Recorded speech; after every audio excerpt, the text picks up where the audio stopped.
Aloha, I'm Reverend Tim Lytle, Senior Minister here at Unity Church of Hawaii in Honolulu. And we are so grateful for all of you who watch us on our YouTube channel. We know with you that as you view these teachings and apply them to your lives, that it helps to build your life into the very best one that can be imagined. If you're ever in the area, please come and join us for a service, and please enjoy the message that you're about to watch. Aloha.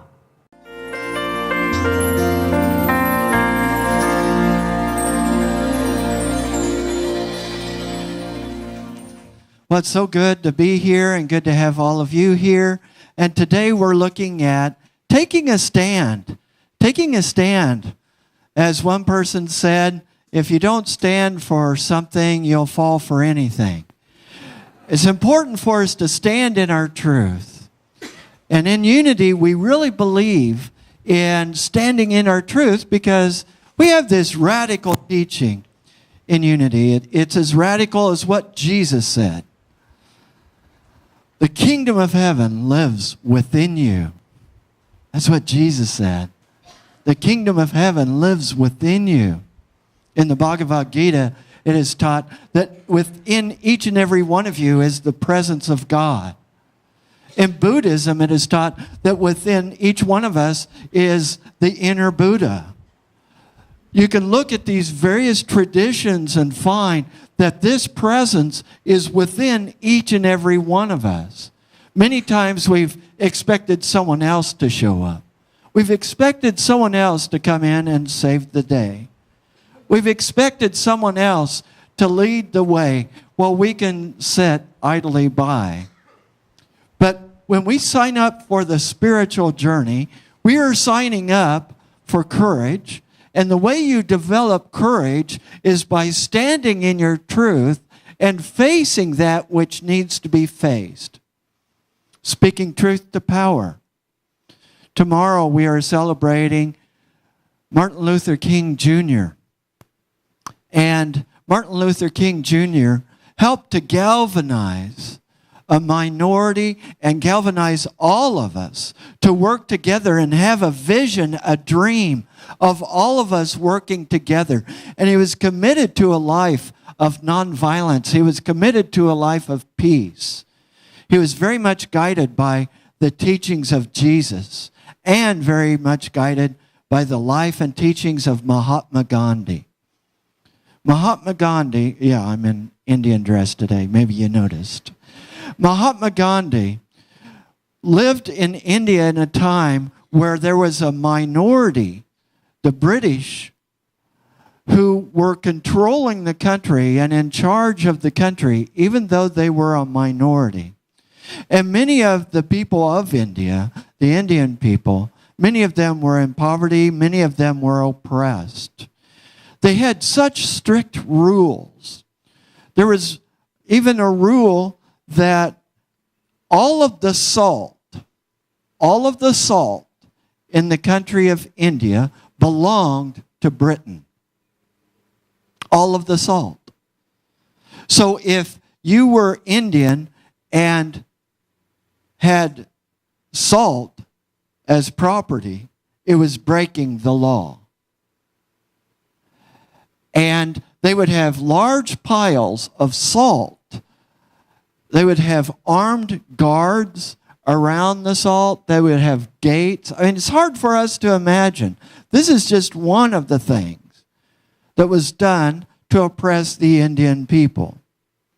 On one occasion, Mahatma Gandhi went down to the ocean, it's salt water, and scooped up in his hand salt water and said, "See, I am breaking the law." He began to galvanize the people of India who thought they had no power. They thought they did not have a voice. They thought that it was all up to this power that was the minority that was in control. They didn't think they had any power because, after all, they were poor and didn't have much clout. But Gandhi knew different.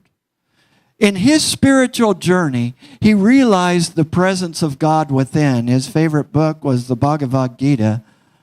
And he would keep open in his room the New Testament, the Christian scriptures, because he would study the teachings and life of Jesus. On one occasion, he said, I love Jesus. To Christians, I don't understand. So he learned a lot from the life of Jesus and followed that. He, was surrounded with Christian people, including some missionary friends. And he was eventually told by his missionary friends that he was not welcome in their home because he was from India. He was a man of color. He was kicked off of a train for being a man of color.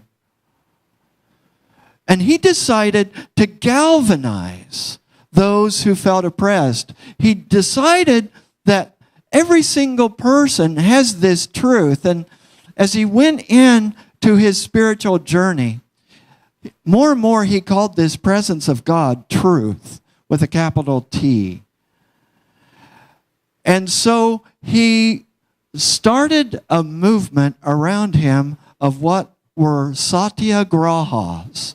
Satyagraha literally means truth force or soul force. Really living from that truth. Really acting from that. Believing in that. Knowing that nothing can defeat the truth. Knowing that no matter what stands up against you, if you are standing in the truth, if you are aligned with your holy purpose, nothing can defeat you. And he began to galvanize these Indian people. On one occasion, they went to the salt fields. Soldiers were ready.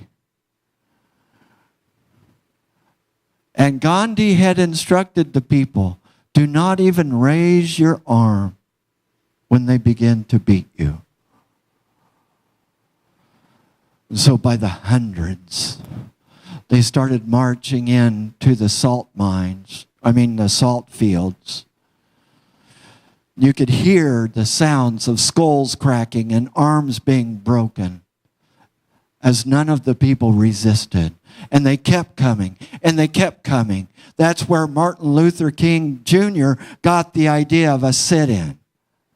He got it from Gandhi. He studied Gandhi. And where did Gandhi get it? Well, he studied things like the Bhagavad Gita and Jesus. About standing in your truth and knowing that when you stand in your truth, nothing can defeat you. We are called to stand in our truth, not to be spectators. It's nice to sit back and be entertained in life, but we are called to something more. We are called to stand in the truth. And when we see injustice, when we see inequality, when we see someone that is being oppressed, when we see some power that is trying to control, it's up to us to stand in our truth. And as it says in Ephesians chapter 4, to speak the truth in love.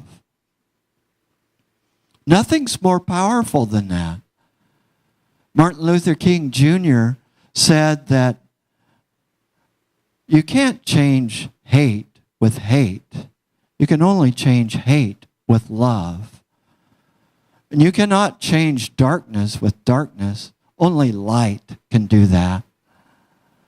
We need to shine our light. We need to shine our love. We need to work together as one.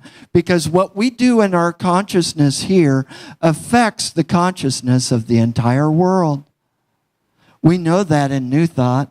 We know that there is a vibration, a resonance that extends out into human consciousness. And when we establish in consciousness truth and live that truth and bond with others who are living the truth, it has a power that affects all of human consciousness. You're not powerless. You are the Christ. You're Gina the Christ. You're Tina the Christ. You're Juliet the Christ. You're Brian the Christ. We are here to live that Christed life. We are here to come forth in that power and to stand in our truth. If you feel powerless, then it's a good sign that you have begun to detach and feel separated from your true Christ presence. You are powerful beyond your imagining, because you are the expression of God. And when you stand in truth, when you speak truth, when you live truth, you are a satyagraha. There's great power in that. 50 years ago, a man came from India on a boat, a cargo ship. It took, I think, about 4 weeks. It took a long time.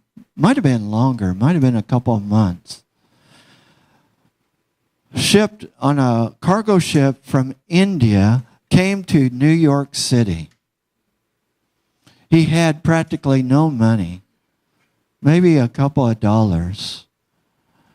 He brought with him some rice and other things to fix vegetarian meals, because he thought that in America people ate only meat and he would not be able to find anything to eat. So he brought his own food on the cargo ship.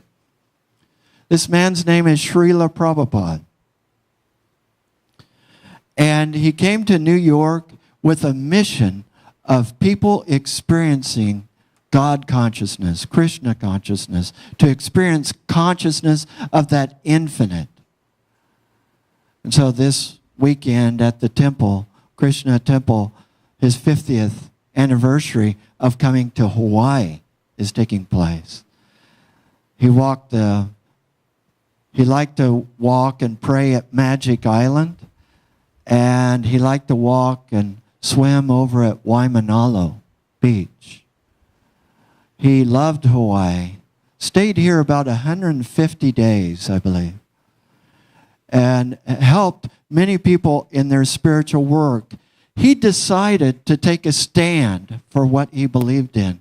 When I think about Martin Luther King Jr., Mahatma Gandhi, Srila Prabhupada, Jesus, these were all people who were willing to take a stand, knowing that when they took a stand in the truth, that nothing could defeat them.